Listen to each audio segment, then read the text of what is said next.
guys to another video. Today we are going to read the book named Flight with the Red Bandit. This is the part 2. Okay, so let's start. Mouse with a long black braid approached me. She looked me up and down, just like Tom Rathid had.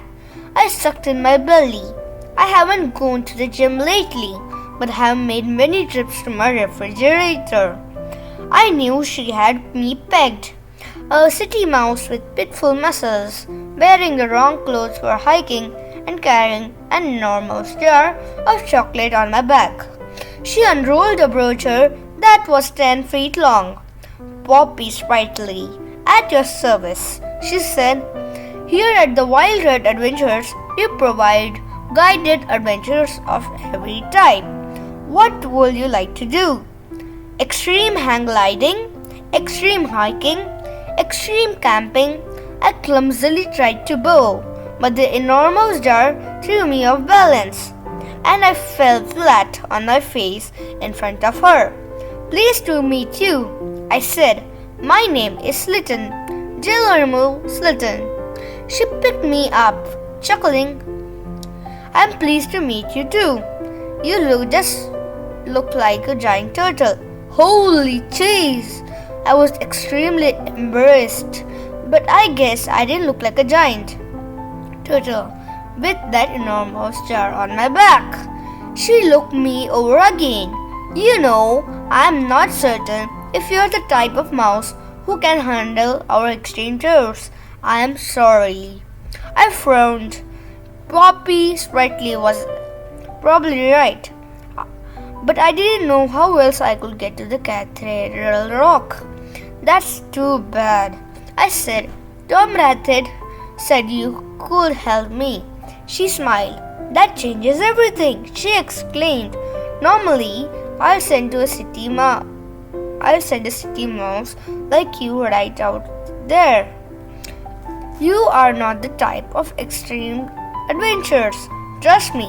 But if you insist, I'll see I can find something that's not too extreme, Mr.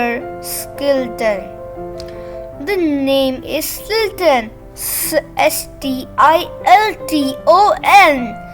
I corrected her. "And I need you to take me to the Cathedral Rock as soon as possible. I am in a hurry." Her eyes got wide. "You to the Cathedral Rock? Impossible." "But I must," I insisted. She shook her head. "Mr. Stilton, you won't be able to hack it. I know what I am talking about."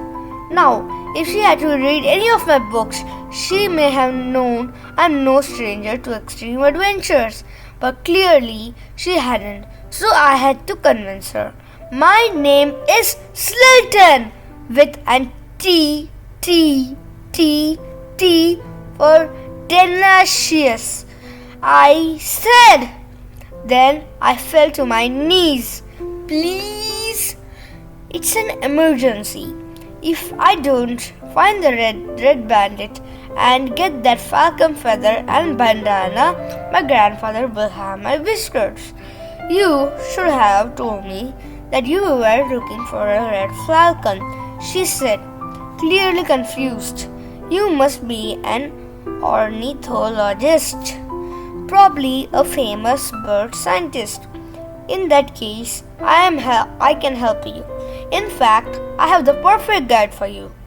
"No, I'm looking for the red bandit. He must have the falcon feather." I tried to explain, but Poppy wasn't listening. She ran around the office, grabbing a map, a backpack, a rope, a compass, and other emergency supplies. Then she grabbed me by the paw and dragged me out of the door. "Hurry up," she urged. "Time flies and the falcons won't wait for us." That's how we began 5 extreme adventures. Extreme adventure /1. We left the office and picked her up, who yawned and stretched. "We can Go now, he said. I have meditated enough for one day. Poppy tried the enormous jar to the roof of her all-terrain vehicle. We piled in and she drove down a bumpy dirt road. Don't worry, Mr. Swilton, she said. You are in good paws with Wild Rat Adventures. I wanted to interrupt and tell that my name is Swilton with a R, with a T, but she was talking too fast. I will find you, Red Falcon, or my name isn't Poppy Sprightly, she boasted. But if you ask me, Mr. Smilton, we should drop this enormous star. It will slow us down. Maybe the heat was getting to me, but I kind of freaked out. My name is Slilton with a T, I yelled, and I cannot get rid of that enormous jar or my grandfather will have my whiskers. Trap winked at her. Don't pay any attention to him, Miss Sprightly, he said. He's just a little excited. Poor me. I didn't even have Trap on my side. But fortunately, they both stopped bugging me because we had arrived at the foot of Cathedral Rock. Cathedral Rock is one of the most impressive of the Red Rock formations in Sedona. A steep trail leads hikers almost a mile up the side of the rock. Welcome to the Cathedral Rock Trailhead, Red Rock Trails. Extreme Adventure /1. Get your paws ready, gentle mice, Poppy said as we got out of the vehicle. The best is yet to come. Trap and I got out of and strapped the enormous jar to my back. I looked up and said that the tall rocks silhouetted against the sky. Just the thought of climbing to the top made me feel as clammy as cold cheese sauce. Excuse me, Miss Sprightly, but do we really need to go all the way to the top? I asked. I'm not sure I can make it. She slapped me on the back so hard that I almost toppled over. Don't worry, Mrs. Shilton, she said. If you don't make it, I'll arrange a nice little funeral for you. Feel better now? That did not make me feel better. I had no choice. I took a deep breath and followed Poppy and Trap up the steep trail. Trap whistled as he climbed, light as a feather, and Poppy spritly scurried up the trail very quickly and sprightly, just like her name. I slowly plodded along. The enormous jar felt heavier and heavier with each step. I couldn't keep up, and as soon as I lost sight of both of them, once in a while, I could hear Poppy call from the top of the trail. Hurry up, Skeleton, soon it will be night, and we won't find the falcons. Poppy still thought we were looking for the birds, but I had my eyes peeled for the red bandit. Then Poppy scrambled down the trail, handing me her binoculars. Look, Skeleton, she commanded. I found a red falcon. Red bandit, red falcon. I sighed. Poppy, I keep trying to tell you. I'm not looking for a red falcon. I'm just looking for just look, she said impatiently. Thrusting the binoculars in front of my eyes, through the lenses, I saw an annoyed-looking red falcon in her nest. I was about to complain to Poppy that when I noticed something far in the background. Excited, I focused the lenses. In the distance, I saw an elderly rodent riding a horse. The grandfather wore a hat that just looked like my grandfather's. Holy cheese, I cried. It's the red bandit. I finally found my grandfather's friend. Extreme Adventure /1 Part 2. We just got to the valley. Fast! I shouted. The red bandit is down there. Sprightly ripped the binoculars out of my paws. Smilton, you're so silly, she said. Why didn't you tell me that you were looking for the red bandit? I couldn't believe my ears. But the only way to get to that valley is to climb, she said. Then she started pulling equipment out of her bag and attaching it to me. Microfiber pants and a shirt, a helmet, a harness, a belt with hooks, and a rope. But I'm not a professional climber, I protested. I'm a professional scaredy mouse. Don't worry, you'll be fine, I think. Poppy said, you look like a strong mouse, sort of. And I hold on the rope up there. If I can, just take a nice long bounces down the rocks. Bounces? I asked. That didn't sound very safe. And what about the enormous jar of chocolate cheese spread? Poppy strapped the enormous jar to my back. Hopefully it will break on the way down, Poppy said. And don't worry about your grandfather having your whiskers. You won't have any whiskers to worry about if you get down the mountain safely. I looked over the edge of the cliff. I took a deep breath, getting ready, when suddenly, go! Poppy yelled. Then she pushed me off the side of the cliff. Help! I screamed. Remember to bounce, Spilton. Poppy called me out. I will see you back in Sedona. I bounced down the side of the mountain, gripping the rope tightly in my paws. With every hop, I was sure the enormous jar would crush me. It was truly an extreme adventure. In Extreme Adventure /2, the enormous jar, I made it to the bottom of the mountain in one piece. As soon as my paws touched the ground, I passed out from fright. Then I felt cold water splashing my face. I opened my eyes and saw a rodent standing over me. Are you alright, Greenhorn? He asked in a booming voice. Then I recognized him. It was Wild Willie. This is lightning, he said, pointing to the black house. If you want to catch up to the red bandit, hop on the saddle. And be careful, he's the wildest horse in Arizona. Before I could protest, he forced me with a cowboy outfit, a French shirt, leather pants, and boot with spurs, and he put me on the horse. But I don't know how to ride one. I yelled. He snorted. Don't worry, you will learn. Thea sent me to help you. Are you ready for an extreme adventure? White brimmed hat, French shirt, banana around the neck, leather belt with chuckle and buckle, leather pants, pointy boots with spurs. I was about to answer that I was definitely not ready for that when my cell phone rang. It was my sister Thea.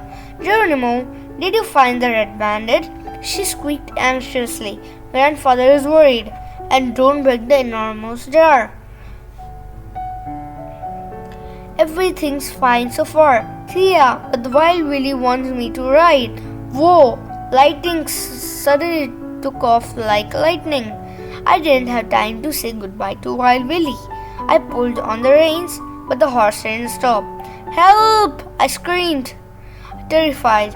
Lightning galloped down a narrow path, zigzagged toward the right, zoomed to the left, and then raced up down a line of little hills.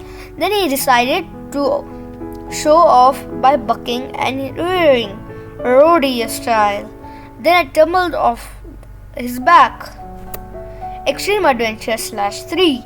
I crashed into the ground like a meteorite.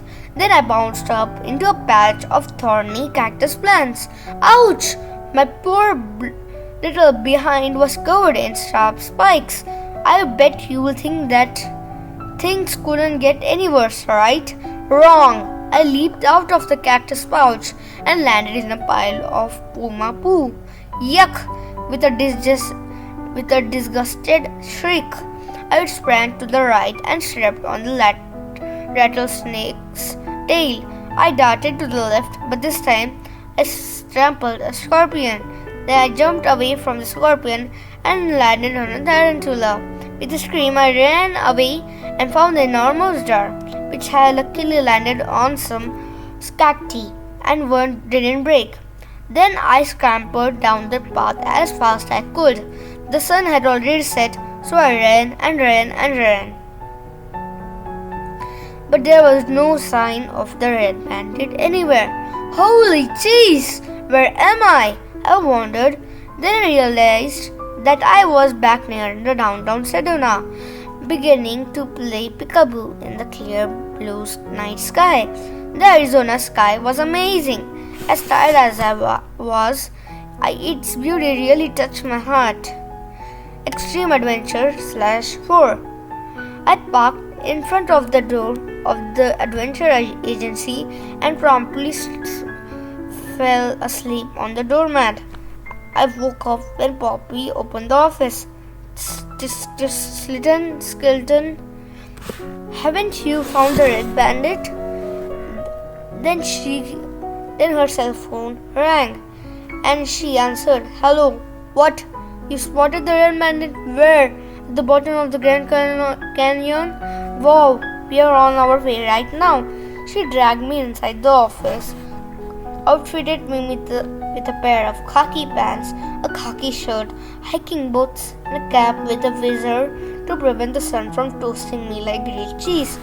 Then I lathered my fur with 150 SPF sunscreen lotion. She drove us to the hotel, where we picked up Trap, and we headed for the Grand Canyon. Of course, we took the enormous jar with us. Trap looked happy and refreshed that morning. He couldn't stop talking about how comfortable the hotel was. I spent the night in an elegant 4-star hotel. Trap bragged. I met a lovely mouse, and we dined on a delicious cheese souffle in the luxury restaurant. Later, a group of fun rodents as I went for a midnight swim under the stars. I slept like a king in a very soft bed. When I woke up, I took a bath in the tub with massaging jets. Just as my tummy was starting to rumble, room service delivered a mouth-watering cheese omelette right to my door. "What about you, cuz?" I showed him my tail, which was full of cactus spikes. I rappelled down a mountain, got thrown off a house, was prickled by cactus spikes, stepped in a puma poo, narrowly missed a rattlesnake, scorpion, and a tarantula, blistered my paws walking across the desert, slept on a doormat, and skipped the breakfast. As I was talking, the vehicle came to a stop at the edge of a steep cliff. I bit down on my tongue. Ouch! My poor tongue swelled up, and I looked over the edge of the cliff. "What the d?" I asked with my swollen tongue. Sifton, this is the Grand Canyon," Poppy exclaimed. It is one of the world's greatest natural wonders." "Beautiful," I exclaimed. Trap strapped the enormous jar to my back and showed me into the path that led to the bottom of the canyon. I turned to him, surprised. "Trap, aren't you coming?" I asked.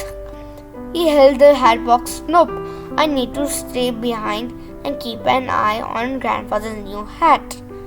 I wanted to complain, but Poppy urged me. "Smilton, hurry up.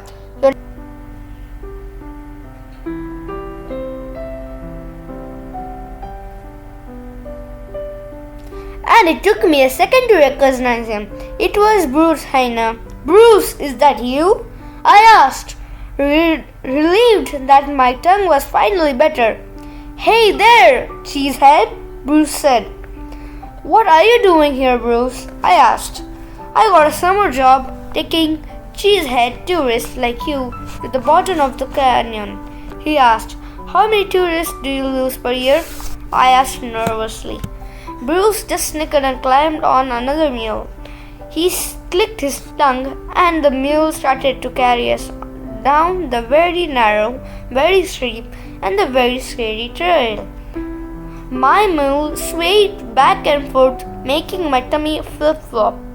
Then I looked down into the canyon. What a mistake! My head began to spin. My whiskers started to drip with sweat. Then I suddenly felt cold all over, and my teeth started to chatter.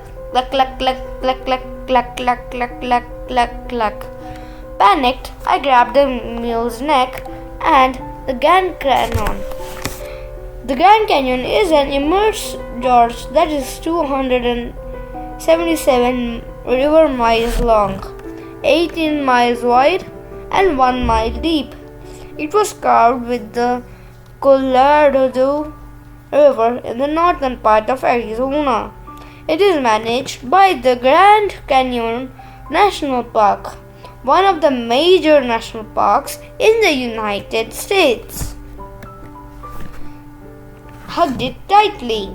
Then I closed my eyes so I couldn't see. But I couldn't shake the feeling that I was going to fall. So I decided to walk. It wasn't much better. With every step I took, it was sure I would plummet into nothingness. Squeak! Bruce laughed at me. You're impossible, cheesehead. Get back to your mule. He won't fall. I promised. I'll tie you to him and blindfold you so you won't get dizzy. You'll be as cozy as a caterpillar in the cocoon. It was no use protesting. Bruce tied me up and used the red bandana from grandfather's hat for a blindfold. Even though I couldn't see, the swaying of their mule made my tummy flip-flop again. My stomach started to gurgle. Glorb, glorb, glorb. Poor me. Besides having car sickness, air sickness, and seasickness, I found out that I also suffer from mule sickness. It was an extreme adventure for my stomach. Extreme adventure number 5. When we finally got to the bottom of the Grand Canyon, Bruce released me from my cocoon. My knees were wobbly and my whiskers were trembling. Bruce slapped my back with enough force to bring down a buffalo. Good luck finding the red bandit, cheesehead, he said. Just try to stay alive, okay? Me and the mules headed back to the path. I looked for around the red bandit, but I couldn't see him. Then I noticed a group of hikers who were about to go rafting down the Colorado River. Excuse me, but we don't have any of you seen a rodent with silver fur, a cowboy hat, and a red bandana around his neck? I asked. Sure did, replied an athletic-looking mouse. We saw him heading for the valley just a while ago. You did? I asked, excited. The next guide is waiting for you. If you move fast, you may just find the red bandit. It's a long way down, I protested. Well, you can take the trip by mule if you want, Toppy said, unless you want to walk. My poor paws were still itching from the night before. I'd take the mule, that will be much easier. Boy, I was wrong about that. A rodent as big as a truck appeared with a maul and plopped me on the top of the impatient animal. My guide wore mirrored sunglasses. She nodded. Would you like to give us a little ride? We are going that way. A ride sounded very nice. Thank you, I squeaked gratefully. She handed me a helmet, a wetsuit, and a life jacket. Then we showed a paddle in my paw. Extreme Adventure 5. I jumped into a raft. Extreme Adventure number 5 was about to begin. The raft bobbed up and down on the raging river, while the guide shouted instructions. Paddle right, paddle left, paddle hard, paddle smoothly. Whatever you do, just paddle. As we traveled, Breathtaking beauty unfolded all around me. The high, steep banks of the red rocks reflected into the river, and the sky above was a brilliant shade of blue that can only be found in the desert. Suddenly, the raft lurched to the right and then to the left. We almost tipped over. The other mice shouted with glee, "Fantastic! Awesome!" Me, I shrieked with terror. The blonde hiker winked at me into I see. Okay, enthusiastically. "Isn't this incredible?" She shouted over the fainting sound of the roaring waves.